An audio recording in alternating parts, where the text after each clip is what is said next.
Ahora.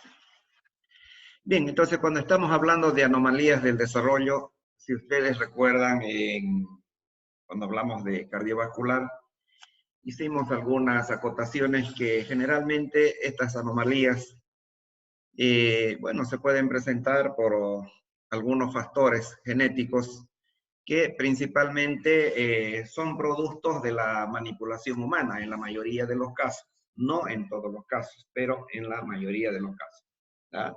Y hemos visto por el hecho de, como hablamos en cardiovascular, por el hecho de tener ciertas características fenotípicas, nosotros producimos algunas patologías, algunas anomalías que terminan dañando el funcionamiento de algunos de los órganos que en estos casos son vitales, ¿ya? O del corazón o de los riñones. Entonces, dentro de esto nosotros tenemos la agenesia y la hipoplasia. La agenesia está relacionada con la falta total del tejido renal, ¿verdad? Esto puede ser unilateral o puede ser bilateral, o sea, estamos hablando de dos riñones, ¿verdad? Si la agenesia es unilateral y el otro riñón es funcional, es compatible con la vida. Pero si la agenesia es bilateral, o sea, no existe tejido renal reconocible en ambos riñones, eso no es compatible con la vida y a las pocas horas el recién nacido muere. ¿Ah?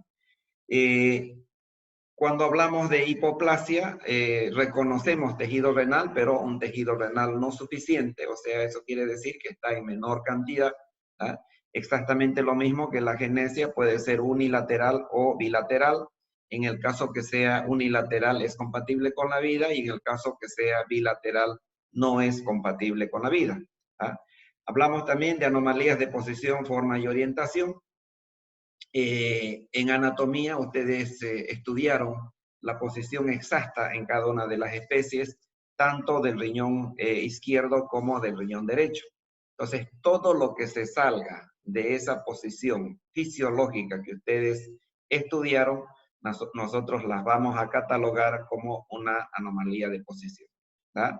Muchas de ellas, la mayoría de ellas, si el riñón derecho está un poco más adelantado, está un poco más hacia atrás, la mayoría de ellas son compatibles con la vida, porque existe el tejido renal suficiente para cumplir la función de la que hemos hablado, que era principalmente la excreción de los productos del desecho metabólico.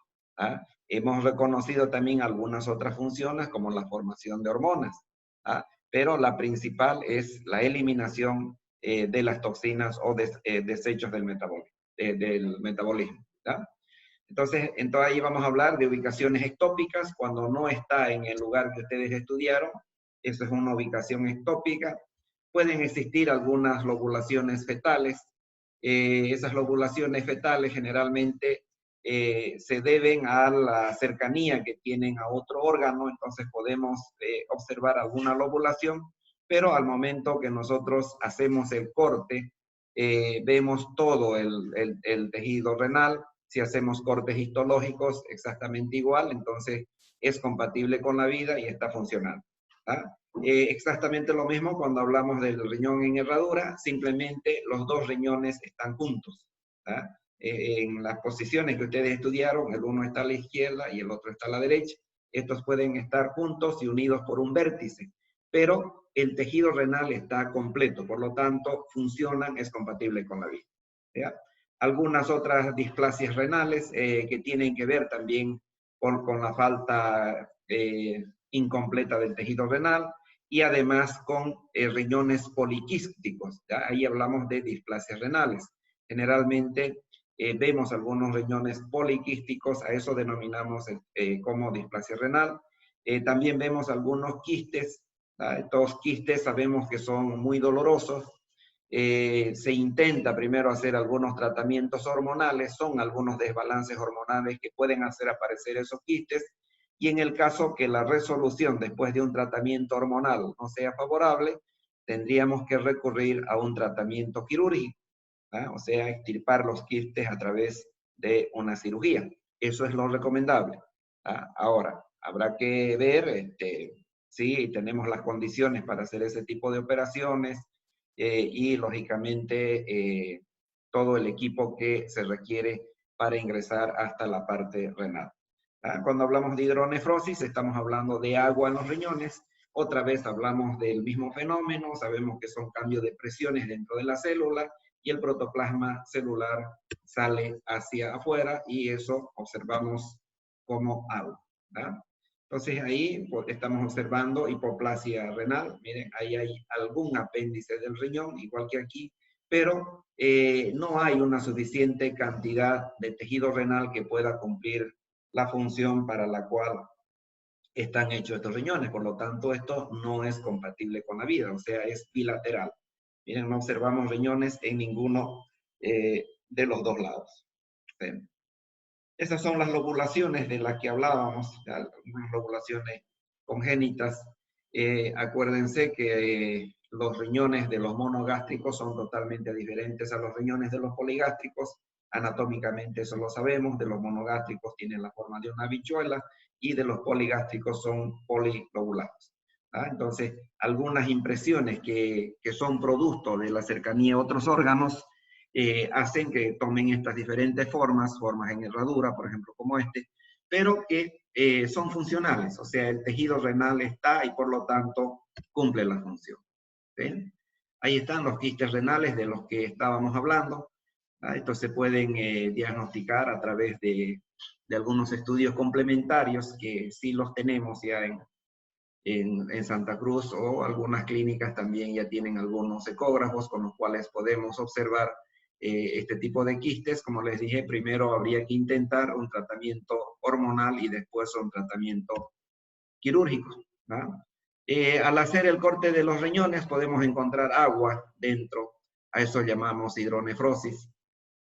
Eso se debe a los cambios de presiones, no solamente que se pudieran dar en el riñón, sino también en algunos otros órganos, como es el corazón o los pulmones, o definitivamente ese cambio de presiones que puede estar sucediendo en otro sistema, pero que va a afectar a los riñones. No se olviden que el corazón ejerce una cierta presión y manda cantidades de sangre a los riñones para que ellos puedan funcionar. Ahí hablamos de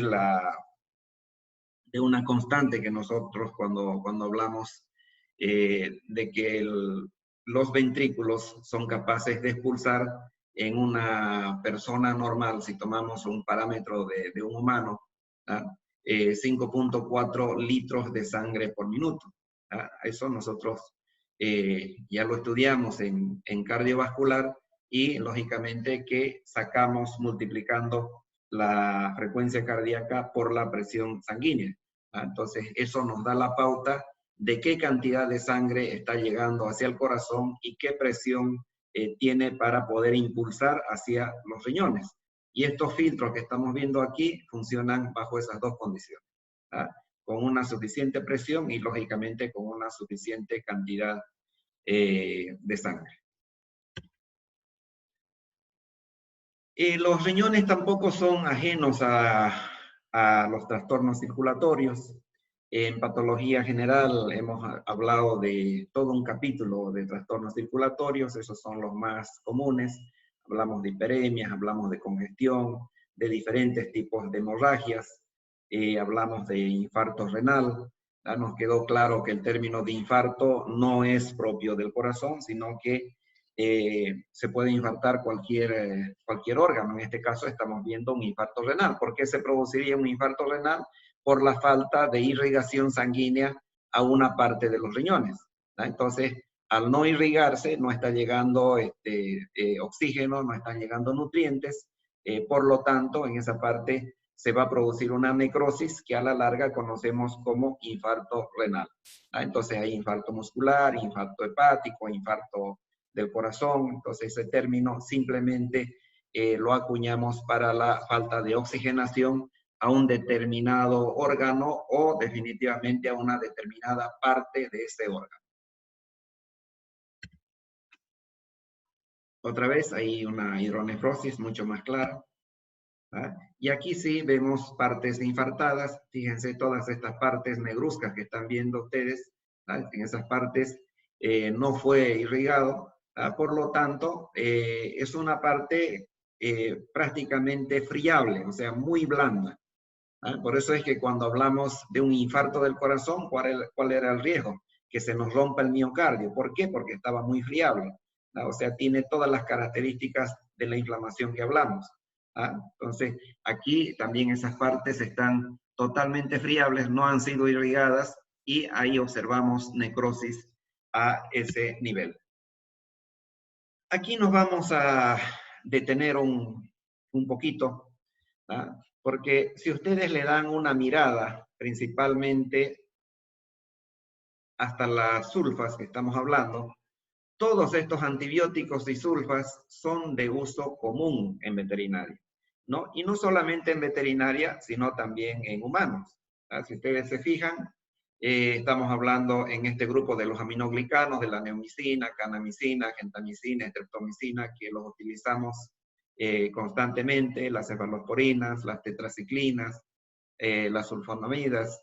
Entonces, todos estos son de uso continuo. ¿Ah? Y es muy común encontrar en granjas, principalmente de monogástricos, como de pollos o cerdos, el uso continuo de antibióticos. ¿Ah? Entonces, ese uso continuo, lo primero que aquí tenemos que definir es que nos causa una toxicidad en los riñones. Entonces, todo se elimina a través de los riñones. Entonces, imagínense ustedes, si hacemos un mal uso, o sea, una mala dosificación, pero pasa que en medicina veterinaria no solamente hacemos una mala dosificación, sino que también utilizamos por tiempos muy prolongados. ¿Ah? ¿Qué pasa cuando utilizamos por tiempos muy prolongados?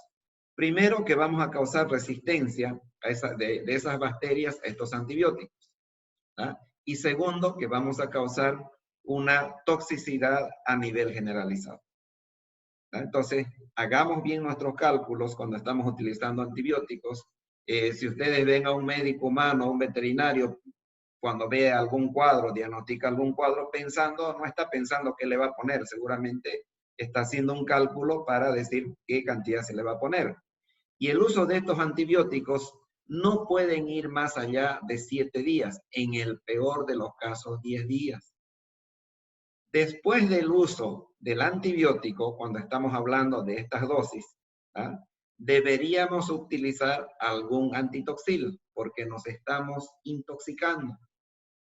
Y ustedes me van a decir si de repente hay alguno que después que ha ido al médico le dijo, tómese estos antibióticos durante 5 días. Uno vuelve y le dice, doctor, sigo igual, tómese otros 5 días. Esa es la respuesta. Siga tomando. Pero después ninguno nos dice, ah, ya ahora terminó su tratamiento, usted tiene que desintoxicar su organismo.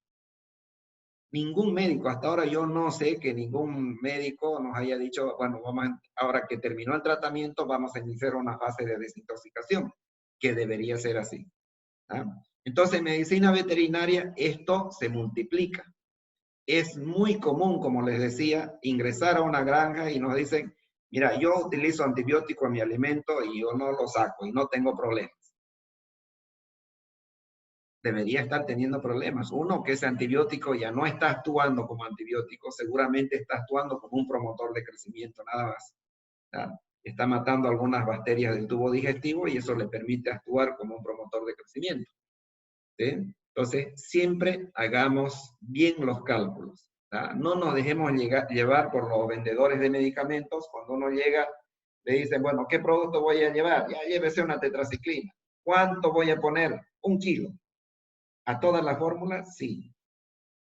Si estamos hablando de cerdos, estamos hablando de animales que tienen, hablemos de los de destete que tienen 6 kilos, 7 kilos. Hasta madres, o sea, las hembras que pesan 260, 280 kilos. Entonces yo no puedo darles la misma dosis. A ustedes me dirán, pero comen más, pero igual. ¿Sí? Entonces, más o menos, si sacamos un cálculo mal sacado, que seguramente ustedes están llevando ahora farmacología, a los lechones deberíamos darles 1 kilo y a las madres deberíamos darle 12 kilos. Y cuando le sacamos bien los cálculos, los dueños quieren morirse, quieren echarse atrás y dicen, pero no, nunca hemos puesto 12 kilos, es que nunca hicieron tratamiento bien. Si queremos hacer un tratamiento bien, tenemos que hacer los cálculos tomando en cuenta el peso de los lechones y de los animales grandes también, y dosificar de acuerdo al peso. ¿Ah? Y no exceder los días de los cuales están recomendados. En el mejor de los casos, como les digo, podemos llegar hasta 10 días de tratamiento, pero no más allá. Entonces, si continúa el cuadro, suspendan, seguramente no hicieron un antibiograma, lo ideal sería hacer un antibiograma, vale 20, 25 pesos, ver qué antibióticos funcionan y utilizar esos antibióticos, pero si ustedes van a ciegas, utilizan un antibiótico, no hay efecto, levantan ese antibiótico, empiezan a utilizar otro, van a causar que ese antibiótico no actúe sobre esas bacterias que estamos queriendo tenerlas. Hace unos 15 años atrás, un poquito más de repente, llegó un producto que era de última generación, que se llama tiamulina. Pero ese uso de la tiamulina para una fase intermedia en pollos, hablemos de pollos si quieren, se utilizaba entre 1.5 a 2 kilogramos, haciendo un cálculo de un pollo que estaba de 1,200 de peso vivo. Se utilizaba entre 1 a 1.5 kilos por tonelada. Pero lastimosamente el antibiótico era muy caro, valía $200 el kilo. Entonces nadie estaba dispuesto a meter $300 a su fórmula de alimento, cuando el alimento valía 300 o 350. ¿Qué hicieron los comercializadores? Empezaron a mezclarla con estas tetraciclinas que son muy baratas. Entonces le ponían unos 100 gramos, 200 gramos de tiamulina con 1 kilo o 2 kilos de tetraciclina. Entonces nos empezaron a vender eso. Ahora que tenemos serios problemas con micoplasma y todas estas bacterias que nos están causando mucho daño, no tenemos un producto porque este ya tiene resistencia. O sea, ya hay resistencia a la tiamulina. ¿Sí? El único antibiótico que nos está funcionando en este momento es el clorfenicol, perdón. Entonces, ese es el único antibiótico que nos está funcionando. Ojalá no sigamos haciendo mal uso y nos vamos a quedar sin antibióticos porque, de acuerdo a la historia que ustedes seguramente estudiaron en farmacología, aparecen nuevas moléculas después de 30 o 40 años. ¿Sí? Entonces, hoy día eso es lo que tenemos a la mano, pero hemos hecho mal uso. ¿Sí? Los riñones, como les decía, son muy delicados, o sea, podemos fácilmente causar una toxicidad a este nivel. Más todavía en animales adultos, o si quieren, tomemos el ejemplo de los humanos, en personas adultas. Cuando hablamos de las neoplasias, o sea, de cáncer, ¿qué es lo que utilizamos? Utilizamos antibióticos, o sea, una mezcla de antibióticos con sulfas muy fuertes que son de uso intravenoso. Y eso terminan dañando los riñones.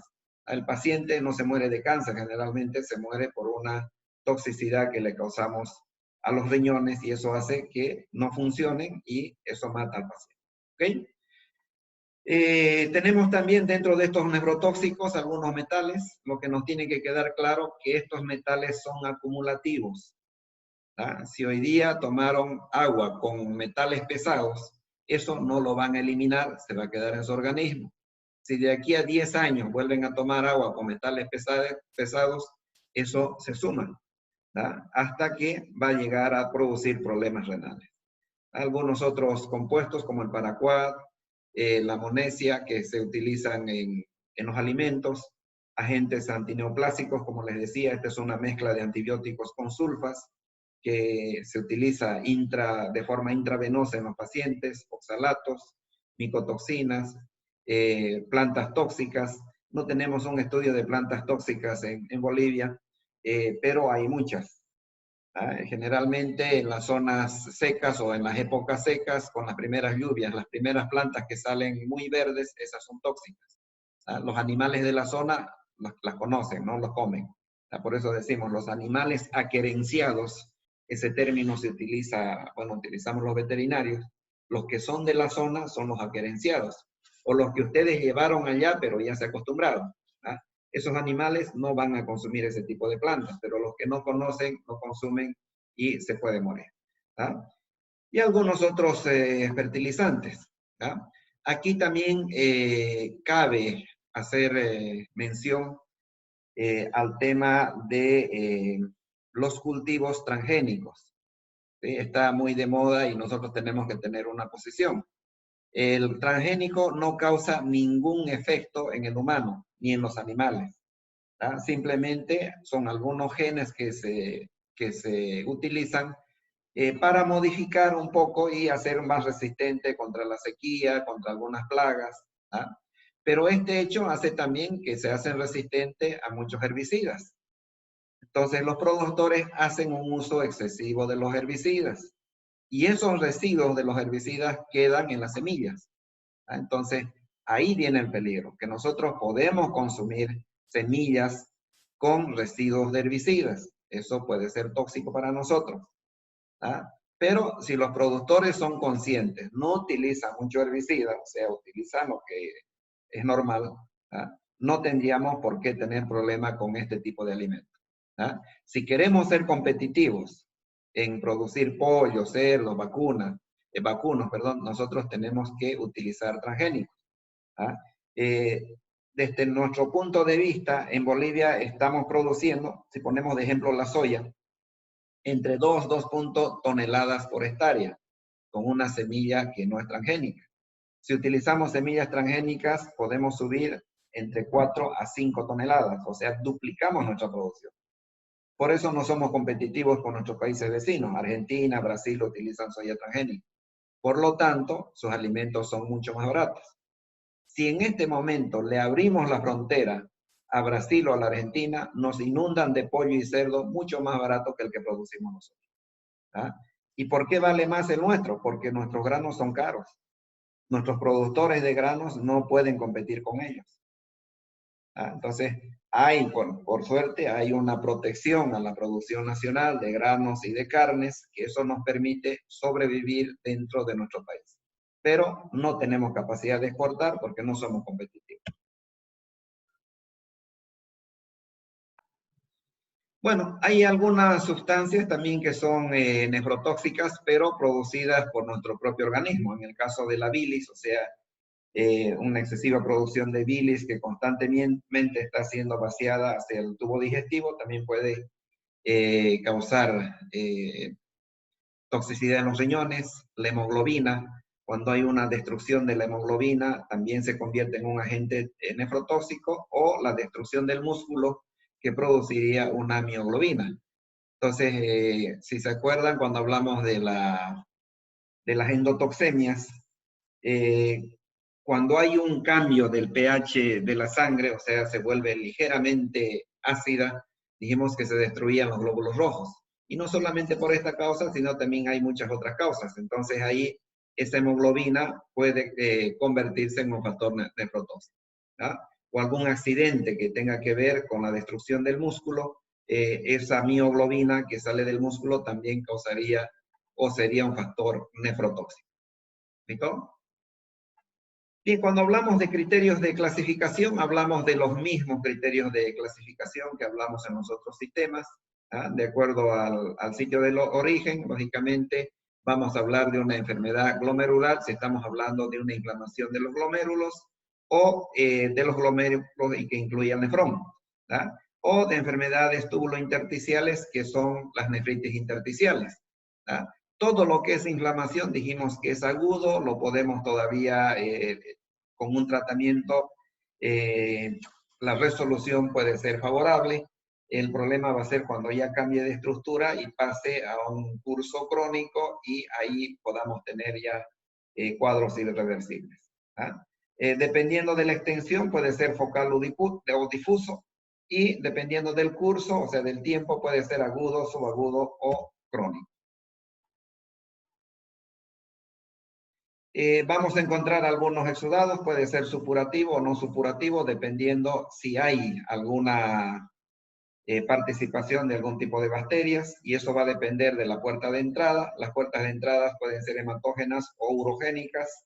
Generalmente vemos que es supurativo cuando la puerta de entrada es la vía urogénica, o sea que a través de la transmisión sexual pueden ingresar algunas bacterias por los uréteres, llegar a la vejiga, pasar por por la uretra, vejiga, uréteres y llegar hasta los riñones. Entonces ahí podemos encontrar material purulento. Los agentes etiológicos, virus, bacterias, parásitos y los de base inmune, que más adelante vamos a hacer hincapié en estos que son de base inmune. ¿Sí? Entonces la puerta de entrada, dijimos urogénica, si es ascendente, vamos a encontrar pielonefritis y si es descendente, vamos a encontrar una nefritis embólica supurativa. Ahí tenemos algunos agentes etiológicos que producen la pielonefritis y la nefritis embólica.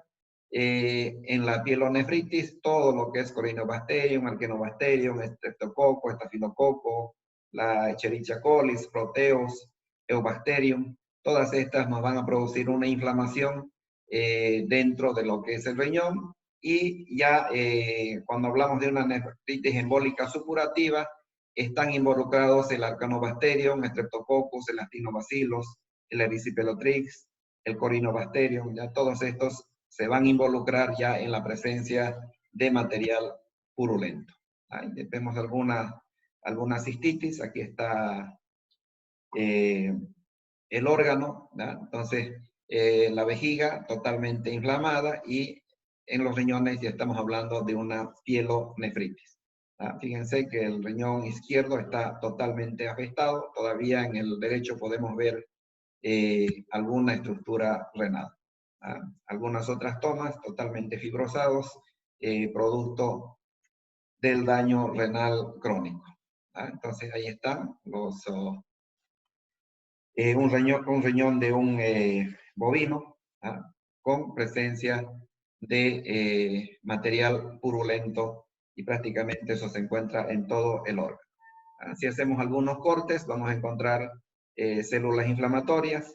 Lógicamente, en este caso, la mayoría va a ser neutrófilos, pero también encontramos en alguna parte algunos glóbulos rojos. Esas células más claras que estamos viendo son glóbulos rojos. A mayor aumento, ya hay algún grado de atrofia de los glomérulos, pero todavía estamos en una glomerulitis aguda. Todavía no es crónica, no observamos los espacios que vimos en los anteriores cuadros. Entonces hay células inflamatorias a todo nivel. Todas esas células redondas que estamos viendo son células inflamatorias. Si movemos el micrométrico, fácilmente podríamos identificar que son neutrófilos. A mayor aumento, ya ahí inclusive sin mover el micrométrico podríamos identificar los núcleos de los neutrófilos. A mayor aumento, ahí está, fíjense, ahí hay uno, ahí hay otro. Entonces prácticamente todas son células inflamatorias que vienen a confluir en este cuadro. Bueno, en la nefritis intersticial no supurativa, en los bovinos está involucrada la Escherichia coli, la salmonella, la brucela, leptospiras y algunos virus como el herpes virus. En ovinos el poxvirus, en equinos el lentivirus, arterevirus, en porcinos leptospira, arterevirus, o sea, todas estas clasificaciones ustedes lo vieron en bacteriología y virología, y lógicamente que a este nivel y en quinto semestre podemos relacionar la familia del virus con la enfermedad que produce en las diferentes especies, y yo se los voy a preguntar en el examen como quien vamos repasando un poco lo que es bacteriología y virología. ¿Okay? En caninos, más importancia reviste la leptospira, algunos herpesvirus, algunos adenovirus. En felinos, los coronavirus. Ahí tenemos algunos riñones no funcionales. Ese es un riñón de un poligástrico. Lo mismo, fíjense, tenemos algunos cuadros que podemos observar, algunas partes blancas que si nosotros haríamos un corte, vamos a observar material purulento adentro. Eso es lo que se observaría haciendo un corte histológico. Células inflamatorias. en gran cantidad. Bien, estábamos hablando de las glomerulonefritis que tienen mecanismos inmunitarios. Y aquí vamos a hacer